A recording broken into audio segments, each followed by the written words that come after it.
did a little research on that and talked about all of the Pentecostal scandals of the 80s. You know, it was usually sex and money and corruption and things like that. And what's interesting about Jerry Falwell Jr. is the more we find out about him, the more he's cut from the same cloth as Trump in terms of the way he views business and views using groups of people to get what he wants. Because the problem for me is the moral majority under his father, Jerry Falwell Sr., the whole premise was that they wanted to bring a sense of morality to government and to politicians, and regardless of party and so on. And the idea was that you don't separate that morality. You're not pragmatic about it. You're bringing your faith to Washington. But what Falwell Jr., who's now, you know, a self-appointed leader of the evangelical movement, what he's saying is, no, it's transactional. We're not going to be concerned about that sort of thing anymore. What we want to do is get what we can out of this, regardless of who we have to support. And in the end, it creates a system in the Republican Party where pulling the lever for a Republican is an act of service to God, and I find that really dangerous. Well, yeah, and Rick Tyler, I've been saying over the past month or two, I really think, from talking to my Republican friends, talking to all of my Southern Baptist friends that I grew up with, talking to a lot of people, it seems to me the Republicans need to be concerned about the undervote, because there are a lot of people who will never vote for a Democrat, never vote for a pro-choice candidate. But Donald Trump is making it more and more difficult to vote for a Republican candidate, not for the majority of evangelicals, but certainly for a lot. And then you look at Jerry Falwell Jr., one of his closest allies, and suddenly this smacks of what happened with the NRA, it smacks of, you know, the self-dealing there, and also Jim and Tammy Faye Baker. Just this hodgepodge of scandal swirling around Falwell Jr. So the story of Jerry Falwell Jr. stems from his father, Jerry Sr., who started a Christian university in the middle of the woods in Virginia, which was sort of a crazy idea. It was marginally successful under his father.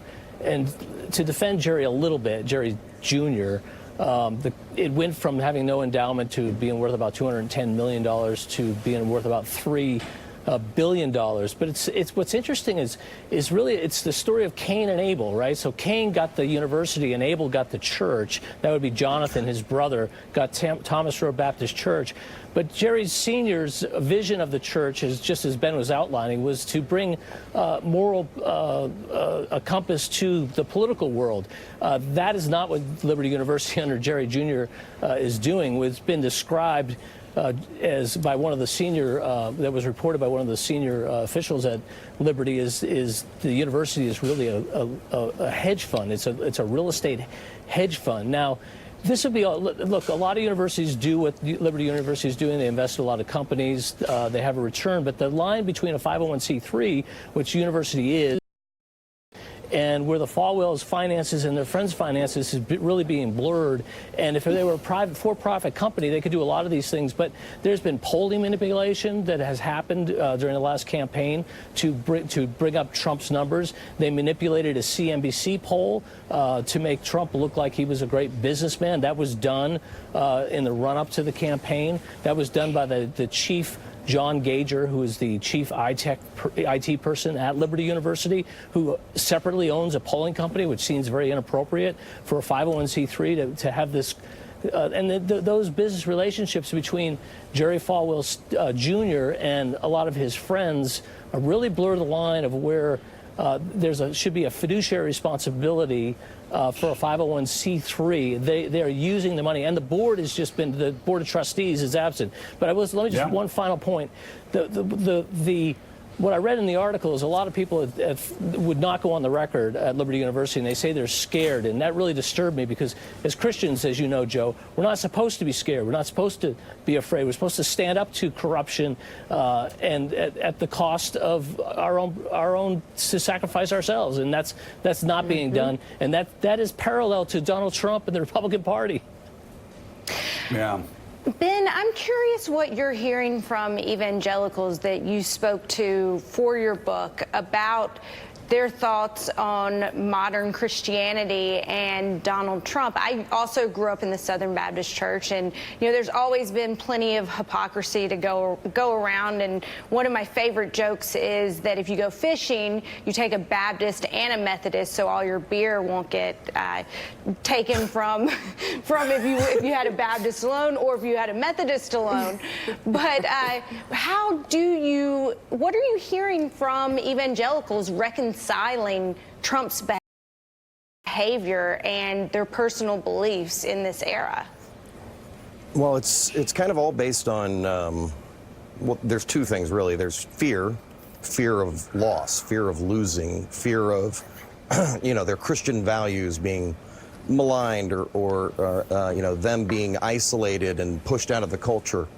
The idea that their way of life is under attack and so on. And Trump feeds on that. I mean, you heard that clip. I hadn't heard that clip before that you played before this segment started. But you hear how he's talking. He's saying that there's one party that is saved and one party that's not. And if you vote for the party that's not saved, then you're defying God, I guess. And so there's that aspect of it. But there's also self-interest, essentially, which Jerry Falwell kind of exemplifies here, which is, everybody has a self-interest. I have a self-interest in eating so I don't starve to death. There's nothing wrong with self-interest. But when you are pretending or convincing yourself that these things you're doing in your self-interest are for some greater good, like God's purposes, when really what you care about are standard Republican things like tax cuts and regulation and things like that, you're deceiving yourself, and people like Jerry Falwell are helping that happen. So the biggest problem for me, and the thing that I've been trying to say to a lot of evangelicals who have this fear of losing the culture and et cetera, along with their stated Republican desires, standard Republican desires, I've been saying, look, if you're a Christian and you believe that believing in Jesus and being saved is what you want for everyone, then the last thing that you should think is that you are the one who's suffering if those values are being maligned. It is other people. It is people who aren't coming to you, to God, to Jesus. They're the ones that are suffering. But they're treating Christian values like it's some possession they have that they put on a shelf and protect and, hoard. And it's just so antithetical to my understanding of the gospel. According to that new piece in Politico, Jerry Falwell Jr. responded to more than 24 written questions defending his actions and criticizing the reporting of this article. Quote, "I fear that the true information I am sharing in good faith will simply not make any difference and will only result in more questions," Falwell said. He declined to answer subsequent questions. Ben Howe, thank you very much. Do you want to respond to that, Jeff? No. I just very quickly to Ben, because we're out of time, but very quickly, Ben, what do you hear about the hypocrisy of people like Falwell Jr. and Franklin Graham and so many evangelicals that I knew during the age of Bill Clinton saying that an immoral man like that was unfit to be president, and now right. That is all forgotten, and it doesn't matter about the man. Yeah. It just matters about the power. Well, they've got a lot of evangelical leaders like Falwell and Robert Jeffries and Pat Robertson and Ralph Reed assuring the flocks, assuring the congregations that there is a larger situation to contend with, this loss of Christian values, et cetera, and that they're kind of preaching the idea that God needs us in order to, in other words, in the election, right. Apparently, God was sitting there biting his fingernails, worried about who I was going to vote for, because Hillary Clinton, of course, couldn't be used by God. Only Trump could. So they're giving them the rationalizations. And I think a lot of them look in the mirror every day and feel just fine. And in 2020, I think they're going to go for Trump in the same record numbers. And they even went for Roy Moore. There was a slight dip in the amount that came out, but they still voted for the Republican 80% because that's what they've been told. Voting Republican is voting for God.